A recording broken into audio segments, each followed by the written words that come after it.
Capítulo 3. O sonho é a realização de um desejo. Quando, após passarmos por um estreito desfiladeiro, de repente emergimos num trecho de terreno elevado, onde o caminho se divide e as mais belas vistas se desdobram por todos os lados, podemos parar por um momento e considerar em que direção deveremos começar a orientar nossos passos. É esse o nosso caso. Agora que ultrapassamos a primeira interpretação de um sonho, encontramo-nos em plena luz de uma súbita descoberta. Não se devem assemelhar os sonhos aos sons desregulados que saem de um instrumento musical atingido pelo golpe de alguma força externa e não tocado pela mão de um instrumentista. Eles não são destituídos de sentido, não são absurdos, não implicam que uma parcela de nossa reserva de representações esteja adormecida, enquanto outra começa a despertar. Pelo contrário, são fenômenos psíquicos de inteira validade. Realizações e desejos podem ser inseridos na cadeia dos atos mentais inteligíveis de vigília. São produzidos por uma atividade mental altamente complexa. Contudo, mal começamos a nos alegrar com essa descoberta e já somos assaltados por uma torrente de questões. Se, como nos diz a interpretação dos sonhos, um sonho representa um desejo, por que alteração passaram os pensamentos oníricos antes de se transformarem no sonho manifesto que recordamos ao despertar? Como se dá essa alteração? Qual a fonte do material que se modificou, transformando-se em sonho? Qual a fonte das numerosas peculiaridades que devem observar nos pensamentos oníricos, tais como, por exemplo, o fato de poderem ser mutuamente contraditórios? Analogia da chaleira emprestada. Pode um sonho dizer-nos algo de novo sobre nossos processos psíquicos internos? Pode seu conteúdo corrigir opiniões que sustentamos durante o dia? Proponho que, por ora, deixemos de lado todas essas questões e sigamos mais adiante. Ao longo de uma trilha específica, aprendemos que um sonho pode representar um desejo como realizado. Nossa primeira preocupação deve ser indagar se esta é uma característica universal dos sonhos ou se, por acaso, terá sido meramente o conteúdo do sonho específico, o sonho da ejeção de Irma, que foi o primeiro a ser por nós analisado, pois, mesmo que estejamos dispostos a constatar que todo sonho tem um sentido e um valor psíquico, deve permanecer em aberto a possibilidade de que esse sentido não seja o mesmo em todos os sonhos. Nosso primeiro sonho foi a realização de um desejo. Um segundo poderia revelar-se como um temor realizado. O conteúdo de um terceiro talvez fosse uma reflexão, ao passo que um quarto poderia apenas reproduzir uma lembrança. Encontramos outros sonhos impregnados de desejo além desse? Ou será, talvez, que não há outros sonhos senão os sonhos relativos a desejo? É fácil provar que os sonhos muitas vezes se revelam sem qualquer disfarce, como realização de desejos, de modo que talvez pareça surpreendente que a linguagem dos sonhos não tenha sido compreendida há muito tempo. Por exemplo, há um sonho que posso produzir em mim quantas vezes quiser, experimentalmente, por assim dizer. Se à noite eu comer anchovas ou azeitonas ou qualquer outro alimento muito salgado, ficarei com sede de madrugada e a sede me acordará. Mas meu despertar será precedido por um sonho, sempre com o mesmo conteúdo, ou seja, o de que estou bebendo. Sonho está engolindo água em grandes goles e ela tem delicioso sabor que nada senão uma bebida fresca pode igualar quando se está queimando de sede. Então acordo e tenho que tomar uma bebida de verdade. Esse sonho simples é ocasionado pela sede da qual me conscientizo ao acordar. A sede dá origem a um desejo de beber e o sonho me mostra esse desejo realizado. Ao fazê-lo, ele executa uma função que seria fácil adivinhar. Durmo bem e não costumo ser acordado por nenhuma necessidade física. Quando consigo aplacar minha sede sonhando que estou bebendo. Não preciso despertar para saciá-la. Esse é, portanto, um sonho de conveniência. O sonhar toma o lugar da ação, como faz muitas vezes em outras situações da vida. Infelizmente, minha necessidade de água para aplacar a sede não pode satisfazer-se num sonho, da mesma forma que se satisfaz minha sede de vingança contra meu amigo, Otto e o Dr. M. Mas a boa intenção está presente em ambos os casos. Não faz muito tempo, esse mesmo sonho me exibiu algumas modificações. Eu já sentira sede antes mesmo de adormecer e esvaziar um copo de água que estava na mesa ao lado da cama. Algumas horas depois, durante a madrugada, tive um novo ataque de sede e esse teve resultados inconvenientes. Para me servir de água, eu teria de me levantar e apanhar o copo que estava na mesa ao lado da cama de minha esposa. Assim, tive um sonho apropriado, em que minha mulher me dava de beber de um vaso. Esse vaso era uma urna cinerária etrusca que eu trouxera de uma viagem à Itália e da qual mais tarde me desfizera. Mas sua água tinha um sabor tão salgado, evidentemente por causa das cinzas da urna, que acordei. É de se notar a forma conveniente como tudo se organizava nesse sonho. Visto que sua única finalidade era realizar um desejo, o sonho poderia ser completamente egoísta. O amor ao comodismo e à conveniência não é realmente compatível com a consideração pelas outras pessoas. A introdução de uma cinerária foi, provavelmente, outra realização de desejo. Eu lamentava que o vaso já não estivesse em meu poder, tal como um copo d'água da mesa de cabeceira de minha mulher estava fora de meu alcance. Também a urna, como suas cinzas, ajustava-se ao sabor salgado em minha boca, que já então se tornara mais forte e que eu sabia estar fadado a me acordar. Estes sonhos de conveniência eram muito frequentes em minha juventude, tendo adquirido, desde quando consigo recordar, o hábito de trabalhar até altas horas da noite. Sempre tive dificuldade de acordar cedo. Costumava então sonhar que me havia levantado e estava de pé ao lado do lavatório. Passando algum tempo, já não conseguia disfarçar de mim mesmo o fato de que realmente ainda estava na cama. Só que nesse meio tempo dormira um pouco mais.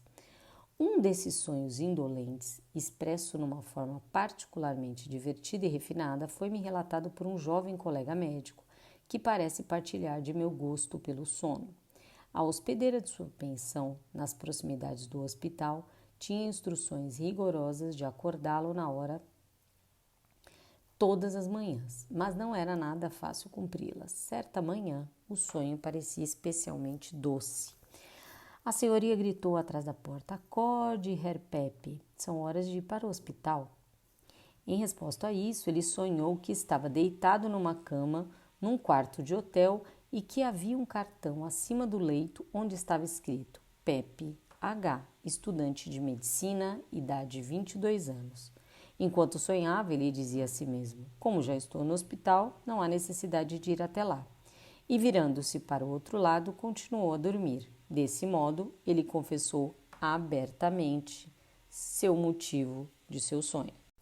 Eis aqui outro sonho em que, mais uma vez, o estímulo produziu seu efeito durante o sono efetivo. Uma das minhas pacientes, que foram obrigadas a se submeter a uma operação no maxilar, operação essa que tomara um rumo desfavorável, recebeu ordem dos médicos para usar um aparelho de resfriamento no lado do rosto, dia e noite. Logo que adormecia, porém, costumava pô-lo de lado. Um dia, depois dela ter mais uma vez jogado o aparelho no chão, pediram-me que falasse sério com ela a esse respeito. Dessa vez, realmente não pude evitar, respondeu. Foi por causa de um sonho que tive à noite. Sonhei que estava num camarote na ópera e que estava apreciando muitíssimo o espetáculo. Mas Herr Karlsmeier estava na casa de saúde e se queixava amargamente das dores no maxilar. Assim, eu disse a mim mesma que, como não estava sentindo nenhuma dor, não precisava do aparelho e joguei-o fora. O sonho dessa pobre sofredora parece quase uma representação concreta de uma frase que às vezes se impõe às pessoas nas situações desagradáveis. Devo dizer que eu poderia pensar em algo mais agradável do que isso, o sonho de uma imagem dessa coisa mais agradável. O Herr Karl Mayer, para quem a autora do sonho transplantou suas dores, era, dentre seus conhecidos, o rapaz mais insignificante que ela pôde lembrar. A realização de desejos pode ser detectada com igual facilidade em alguns outros sonhos que colhi de pessoas normais. Um amigo meu, que conhece minha teoria dos sonhos e falou dela com sua mulher, disse-me certo dia: minha mulher pediu que eu lhe dissesse que ontem sonhou que estava menstruada. Você pode imaginar o que isso significa. E eu realmente podia. O fato desta jovem senhora ter sonhado que estava menstruada significava que suas regras não tinham vindo. Eu bem podia acreditar que ela ficaria satisfeita em continuar desfrutando um pouco mais de sua liberdade antes de arcar com o fardo da maternidade. Foi uma maneira delicada de anunciar sua primeira gravidez. Outro amigo escreveu-me dizendo que não muito tempo antes sua mulher sonhara ter observado algumas manchas de leite na frente de seu vestido. Também esse foi um aviso de gravidez, mas não da primeira. A jovem mãe estava desejando que pudesse ter mais alimento para dar a seu segundo filho do que tivera para o primeiro.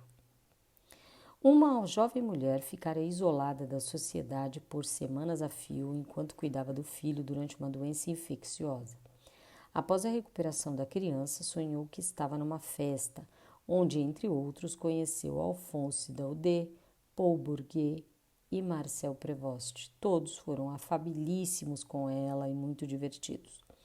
Todos esses autores se pareciam com seus retratos, exceto Marcel Prévost, cuja fotografia ela jamais vira, e ele se parecia com o funcionário da desinfecção que fumigara o quarto do doente na véspera e que fora seu primeiro visitante após tanto tempo. Assim parece possível fornecer uma tradução completa do sonho. Já é hora de fazer alguma coisa mais divertida do que essa perpétua assistência a doentes. Esses exemplos talvez bastem para mostrar que os sonhos, que só podem ser compreendidos como realizações de desejos e que trazem seu sentido estampado no rosto, sem nenhum disfarce, encontram sob as mais frequentes e variadas condições. Em sua maioria, são sonhos simples e curtos que apresentam um agradável contraste com as composições confusas e exuberantes que têm predominantemente atraído a atenção das autoridades. Não obstante, será compensador determos-nos por um momento nesses sonhos simples. É de esperar que encontremos as mais simples formas de sonhos nas crianças, já que não há dúvida alguma que suas produções psíquicas são menos complicadas que as dos adultos. A psicologia infantil, em minha opinião, está destinada a prestar à psicologia do adulto serviços tão úteis tanto os que a investigação da estrutura ou do desenvolvimento dos animais inferiores para a pesquisa da estrutura das classes superiores de animais. Poucos esforços deliberados foram feitos até agora para se utilizar a psicologia infantil com esta finalidade. Os sonhos das crianças pequenas são frequentemente pura realização de desejos e são, nesse caso, muito desinteressantes se comparado com os sonhos dos adultos. Não levantam problemas para serem solucionados, mas, por outro lado, são de inestimável importância para provar que, em sua beleza essencial, os sonhos representam realizações de desejos. Pude reunir alguns exemplos desses sonhos a partir de material fornecido por meus próprios filhos. Tenho que agradecer a uma excursão que fizemos de Alce, a encantadora aldeia de Hallstatt, no verão de 1896. Por 2 sonhos, um deles de minha filha, que contava então 8 anos e meio, e outro de seu irmão, de 5 anos e 3 meses. Devo explicar à guisa de preâmbulo que estávamos passando o verão na encosta de uma colina perto de Alce, de onde, quando fazia bom tempo, descortinávamos uma esplêndida vista do Dachstein. A cabana Simoni era claramente visível por telescópio. As crianças fizeram repetidas tentativas de vê-las por meio deste instrumento. Não sei dizer com que grau de sucesso. Antes de nossa excursão, eu dissera às crianças que Hallstatt ficava no sopé de Daustenz. Elas aguardaram o dia com grande expectativa. De Hallstatt, caminhamos até Eschenthal, que deliciou as crianças com sua sucessão de paisagens cambiantes. Uma das crianças, porém, um menino de 5 anos, foi aos poucos ficando inquieto.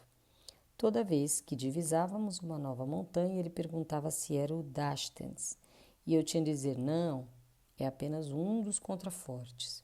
Depois de ter formulado a pergunta várias vezes, ele caiu em completo silêncio, recusando-se categoricamente a subir conosco a encosta íngreme que leva à cascata.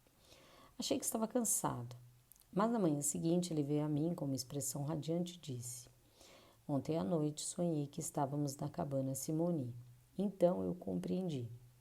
Quando eu falara sobre Daustenz, ele tinha esperado subir a montanha durante nossa excursão a Hallstatt e encontrar-se perto da cabana sobre a qual tanto se falara em relação ao telescópio. Mas, ao descobrir que estava sendo ludibriado com contrafortes e uma queda d'água, sentiu-se decepcionado e abatido. O sonho foi uma compensação. Tentei descobrir detalhes, mas eles eram escassos. Você precisa galgar degraus durante 6 horas, o que correspondia ao que lhe havia dito.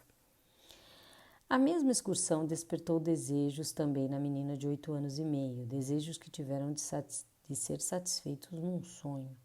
Tínhamos levado conosco para Hallstatt o filho de 11 anos de nosso vizinho. Ele já era um galanteador de mão cheia e havia sinais de ter granjeado a afeição da jovenzinha. Na manhã seguinte, ele me contou o seguinte sonho. Imagine só, sonhei que Emil fazia parte da família e chamava vocês de papai e mamãe e dormia conosco no quarto grande como os meninos. Aí mamãe entrou e jogou um punhado de barras grandes de chocolate embrulhadas em papel azul e verde embaixo de nossas camas. Os irmãos dela, que evidentemente não haviam herdado a faculdade de entender os sonhos, seguiram a orientação das autoridades e declararam que o sonho era um absurdo. A própria menina defendeu pelo menos uma parte do sonho e saber qual parte lança luz sobre a teoria das neuroses. É claro que é absurdo Emil fazer parte da família, mas a parte sobre as barras de chocolate não é. Era precisamente quanto a esse ponto que eu estava em dúvida, mas a mãe da menina deu-me então a explicação. No caminho da estação para casa, as crianças haviam parado em frente a uma máquina automática, da qual estavam habituadas a obter justamente aquele tipo de barras de chocolate embrulhadas em brilhante papel metálico. Quiseram algumas, mas a mãe, com razão, decidiram que o dia já havia realizado o número suficiente de desejos e deixar a realização desse a cargo do sonho. Eu não havia observado esse incidente, mas a parte do sonho que fora censurada por minha filha imediatamente se tornou mais clara para mim. Eu mesma ouvira meu bem comportado hóspede dizer às crianças no passeio que esperassem até que papai e mamãe os alcançassem. O sonho da menina transformara esse parentesco temporário numa adoção permanente. Sua afeição ainda não podia visualizar quaisquer outras modalidades de companheirismo, senão as que foram representadas no sonho, e que se baseavam em sua relação com irmãos. Naturalmente, era impossível descobrir, sem lhe perguntar, por que as barras de chocolate foram atiradas embaixo da cama. Um de meus amigos relatou-me um sonho muito semelhante ao do meu filho. Quem o teve foi uma menina de 8 anos. O pai dessa menina saíra para uma caminhada com várias crianças até Dombate, com a ideia de visitar a cabana Hauer, como estivesse ficando tarde, porém tinham voltado, prometendo às crianças compensar-lhes a decepção em outra oportunidade. A caminho de casa, passaram pelo marco que assinala a trilha que sobe até o Rameal. As crianças pediram então que as levasses até o Rameal. Porém, mais uma vez, pela mesma razão, tiveram de ser consoladas com a promessa de outro dia. Na manhã seguinte, a menina de 8 anos dirigiu-se ao pai e disse, com expressão satisfeita: Papai, ontem à noite sonhei que o senhor foi com a gente à cabana Howard e ao rameal. Em sua impaciência, ela previra a realização das promessas do pai. Eis aqui um sonho igualmente direto, provocado pela beleza dos panoramas de Alce em outra de minhas filhas, que contava então 3 anos e 3 meses. Ela atravessara o lago pela primeira vez e, para ela, a travessia fora curta demais. Quando alcançamos o ponto de desembarque, não quis sair do barco e chorou amargamente. Na manhã seguinte disse, ontem de noite fui para o lago. Esperemos que sua travessia no sonho tenha sido de uma duração mais satisfatória. Meu filho mais velho, então com 8 anos, já tinha sonhos de ver suas fantasias realizadas. Sonhou que estava andando de carruagem com Aquiles e que Diomedes era o condutor. Como se pode imaginar, ele ficara excitado na véspera com um livro sobre as lendas da Grécia, dado à sua irmã mais velha. Caso me seja facultado incluir na categoria dos sonhos as palavras ditas pelas crianças durante o sono, posso citar a esta altura um dos sonhos mais infantis de toda a minha coleção. Minha filha mais nova, então, com 19 meses de idade, tivera um ataque de vômito certa manhã e, como consequência, ficara sem alimento o dia inteiro. Na madrugada seguinte a esse dia, de fome, nós a ouvimos exclamar excitadamente enquanto dormia. Ana Freud, molangos, molangos silvestres, omelete, pudim. Naquela época, a Ana tinha o hábito de usar seu próprio nome para expressar a ideia de se apossar de algo. O menu incluía perfeitamente tudo que lhe devia parecer constituir uma refeição desejável. O fato de os morangos aparecerem nele em 2 variedades era uma manifestação contra os regulamentos domésticos de saúde. Baseava-se no fato que ela, sem dúvida, havia observado de sua ama ter atribuído sua indisposição a uma indigestão de morangos. Assim, ela retaliou no sonho contra esse veredito indesejável. Embora tenhamos em alta conta a felicidade da infância por ser ela ainda inocente de desejos sexuais, não nos devemos esquecer da fonte fértil de decepção e renúncia e, consequentemente, de estímulo ao sonho, que pode ser proporcionada pelas 2 outras grandes pulsões vitais. Eis aqui outro exemplo disso. Meu sobrinho, com 1 ano e 10 meses, foi encarregado de me cumprimentar por meu aniversário e de me presentear com uma cesta de cerejas, que ainda estavam fora de estação nesta época do ano. Ele parece ter achado a tarefa difícil, pois ficava repetindo cerejas nela, mas era impossível induzi-lo a entregar o presente. Contudo, ele encontrou um meio de compensação. Estava habituado todas as manhãs a contar à mãe que tinha tido um sonho com o soldado branco, um oficial da guarda envergando sua túnica branca que ele um dia ficara na rua a contemplar com admiração. No dia seguinte ao sacrifício do aniversário, ele acordou com uma notícia animadora, que só poderia ter se originado num sonho. Hermann comeu todas as cerejas. Eu mesmo não sei com que sonhos animais, mas um provérbio para o qual minha atenção foi despertada por um de meus alunos alega realmente saber. Com que pergunta o provérbio? Sonham os gansos? E responde, com milho. Toda a teoria de que os sonhos são realizações de desejos se acha contida nessas 2 frases. Como se vê, poderíamos ter chegado mais depressa à nossa teoria do sentido oculto dos sonhos, simplesmente observando o uso linguístico. É verdade que a linguagem comum às vezes se refere aos sonhos com desprezo. Os sonhos são espuma, parece destinada a apoiar a apreciação científica dos sonhos. Grosso modo, porém, o uso comum trata os sonhos, acima de tudo, como abençoados realizadores de desejos.